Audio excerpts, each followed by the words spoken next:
ভাদরের তালের পিঠে মানেই মা ঠাকুমার হাতের সেই সোনাঝরা দিনগুলোর স্বাদ। সকালে ঘুম থেকে উঠতেই চারিদিকটা যেন গন্ধেই মন জুড়িয়ে যাচ্ছে, এক অন্যরকম অনুভূতির সঞ্চার।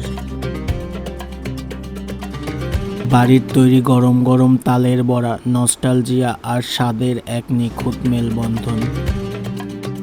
তালের বড়া মানেই খাঁটি বাঙালি আবেগ, গল্প আর ভালোবাসার গন্ধ। নমস্কার, গুড ইভিনিং জানিয়ে আজকের ফুড ব্লগিংটা শুরু করছি। আজকের ফুড ব্লগিংটা হতে চলেছে একটু অন্য ধরনের। আজকের ফুড ব্লগিংটা আমি বাড়িতে থেকেই শ্যুট করছি। কি মানে মনসা পুজোর পরেই খায়? আচ্ছা, আজকে যে ফুড ব্লগিংটা করব সেটা রেসিপি তৈরি করা উইথ ফুড ব্লগিং, দুটো একসাথে তোমাদের সাথে শেয়ার করব। আর আজকে যে রেসিপিটা করছি বাঙালি ট্র্যাডিশনের সাথে ওতপ্রোতভাবে জড়িত।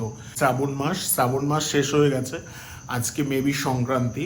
ঠিক শ্রাবণ মাসের লাস্টের দিকে হয় মনসা পুজো, আর তার সাথে এই রেসিপি, দুটো সম্পর্ক যেন একটা নিবিড় সম্পর্কে সম্পর্কিত। এটা একটা বাঙালির ঐতিহ্য বহন করে, তো অবশ্যই তোমাদের সেই ঐতিহ্যটা শেয়ার করব। ভিডিওটা প্রথম থেকে শেষ পর্যন্ত দেখতে থাকো, আশা করি তোমাদের খুব ভালো লাগবে। আর কাদের কাদের বাড়িতে এই রেসিপিটা হয়েছে বা হয়নি এটাও কমেন্টস করে জানিও। চলো এখন আগে কিচেনে যাই, মা কিচেনে রয়েছে। সম্পূর্ণ ভিডিওটা দেখতে থাকো, আশা করি তোমরা এনজয় করো।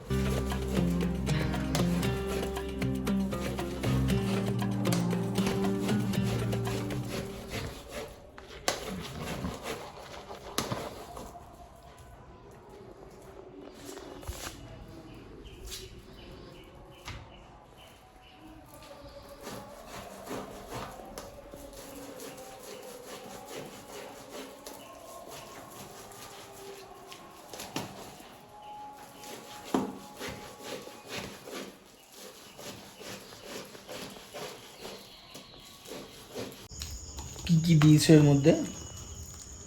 তালের পাল, পাল? কলা, পাল না মানে তালের যে ভেতরে ওটা থাকে ওটা? তালের রস, কলাও দিতে হয়? কলা, আচ্ছা। নারকেল, গুড়, ময়দা, সব কিছু দিয়ে মাখিয়ে নিচ্ছ? আর হচ্ছে সে এটা কি বলে গেল, চালের গুঁড়ো, সব কিছু দিয়ে মাখিয়ে দিচ্ছি। এবার কড়াতে তেল দিয়ে দেবো। আচ্ছা মা, এটা কি মানে মনসা পুজোর পরেই খায়? হ্যাঁ হ্যাঁ, আচ্ছা, মানে এটা একটা তালের ট্রেডিশনালের মধ্যে আছে যে মনসা পুজোর সাথে এটার একটা তালের বড় একটা নিবিড় সম্পর্ক। আসলে তালটা অনেকে পুজো দেয়, তো সেই পুজোর প্রসাদ হিসাবে এটারে বড়া করে খাইতে হয়। তার তাল খাওয়া যায় না। আচ্ছা, ঠিক আছে।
এই বড়াগুলো আমি দিলাম, আমি তেমন দিতে পারিনি। যাই হোক, কোনো রকমে মা করছিল, খুব সুন্দর গোল হচ্ছিলো, বাট আমারগুলো তেমন গোলই হয়নি।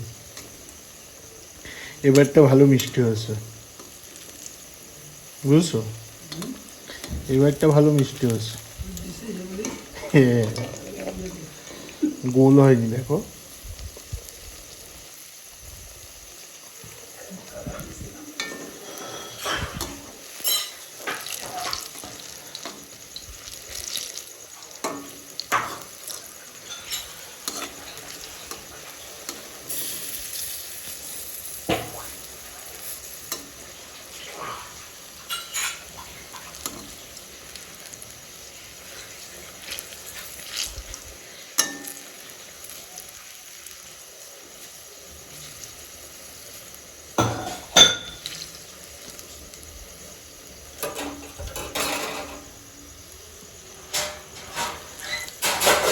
ফাইনালি তালের বড়া কমপ্লিট নিয়ে হাজির। মা করলো কিছুটা আর বাকিটা আমি করলাম। তো বড়াগুলো খুবই নরম টাইপেরও হয়েছে, মোটামুটি ঠিকঠাকই হয়েছে। একটু বেশি মানে ভাজাটা একটু বেশি হয়ে গেছে কিনা আপনারা জানাবেন, আমি ফার্স্ট টাইম করলাম, একে করিনি। ও মা, মা নাও। হ্যাঁ রেডি, পুরো এক বাটি তালের বড়া।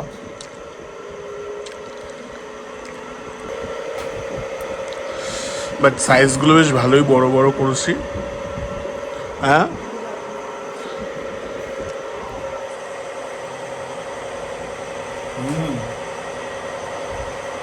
ভাই ফার্স্ট টাইম আমি ট্রাই করলাম, বাট খুবই সুন্দর হয়েছে। ভেতরের যে স্টাফিংটা এটাও নরম আছে, বড়াটাও খুব নরম হয়েছে। প্রথমে দুই একটা একটু শক্ত শক্ত হয়েছিল, আর একদমই মিষ্টি হয়নি, এরকম তিতকুটে টাইপের লাগছিল। বাট এখন একটু মিষ্টি হয়েছে বলে তিতকুটে ভাবটা একদমই নেই, খেতে ভালো লাগলো। আর এক বাটি তো খাবোই না, দু একটা খাবো, কারণ ভালোই মিষ্টি হয়েছে। যদিও চিনি টিনি কিছুই দেয়নি, গুড় দিয়ে করা, কি নর্মাল যে গুড়টা হয়, মানে ঝোলা গুড়, যেটা ঝোলা গুড় না, ওটা আখের গুড় মনে হয় মেবি, সম্ভবত ওই গুড়টাই দেওয়া। একটু নরম নরম ধরনের যে গুড়টা আছে ওটা দিয়েই করা।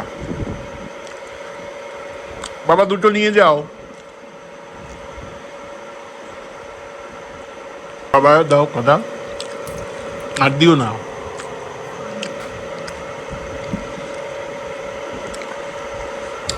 ভাই আমি তো একটা দুটো খাবো খাবো করতে করতে অনেকগুলো খেয়ে নিচ্ছি।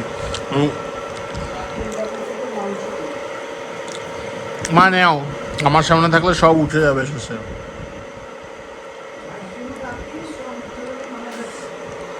রাখো তুমি।